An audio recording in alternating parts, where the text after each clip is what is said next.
Next up, some equations that involve rational expressions. Here I have x over 3 plus 1/2 is equal to negative 1/2. I want to solve this equation for x.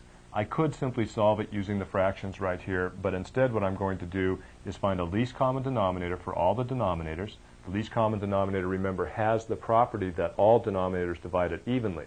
So if I find the least common denominator for all these fractions and multiply each term on both sides by that least common denominator, all of them should divide into it, and I should be left with an equation that doesn't involve fractions.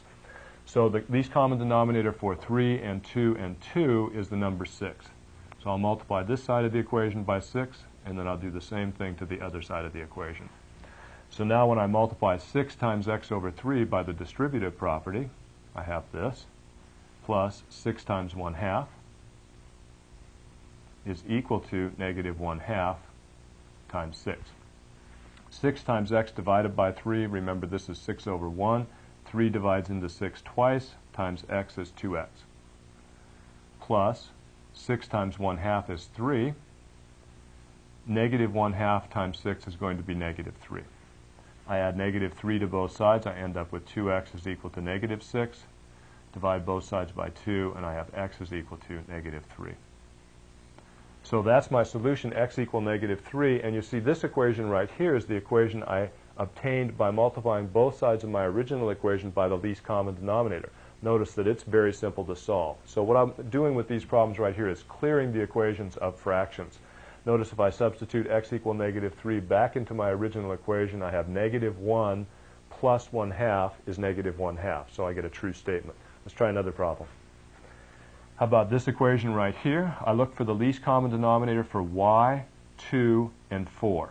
That should be 4y. So I'll multiply this side by 4y, and I'll multiply this side by 4y. I multiply 4y times 1 over y, and the result is 4. Minus 4y times 1/2 will be 2y, equal negative 1/4 times 4y should be negative y.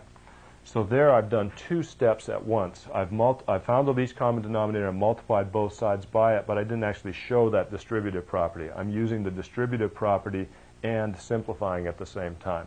So now let's solve this for y by adding 2y to both sides. I end up with 4 is equal to y. Well, that's kind of nice. That simplifies real quickly. Is that right? Add 2y to both sides. I get negative y plus 2y is 1y. And then on this side I have left just 4. That's right. So 1 over 4, 1/4 minus 1/2 will be negative 1/4. That's correct. So I multiply both sides by the least common denominator. It clears the equation of fractions, and the equation I end up with then is a lot easier to solve. Let's take this a little further. This problem right here, I look for the least common denominator for all three fractions, and remember 1 is the same as the fraction 1 over 1. So the least common denominator for 1, x, and x squared is simply x squared. So I multiply the left side by x squared and the right side by x squared. X squared times 1 is x squared. Subtract x squared times 8 over x. That x divides out with one of those two factors of x, and I'm left with 8x. 15 over x squared times x squared. The x squared divide out, and I have minus 15. So look what I have here, a quadratic equation. I have x squared minus 8x equals negative 15. Need to put it in standard form, factor it, and see what I get for solutions. So x squared minus 8x plus 15 is equal to 0. That factors into x minus 3 times x minus 5 is equal to 0. I set this factor equal to 0, and I get x is equal to 3. I set this factor equal to 0, and I get x is equal to 5. So two solutions for that equation, and I look back to see what I multiplied both sides by. It's x squared. Neither of these two numbers right here make what I multiplied both sides by equal to 0, so they're good solutions. Let's try one last problem. Let's see. I have this rational expression plus this one is equal to this one. This forms an equation. Let's see if we can find a solution. I'm going to start by factoring this denominator, x plus 2, x minus 2, plus 3 over x plus 2 is equal to 1 over x minus 2.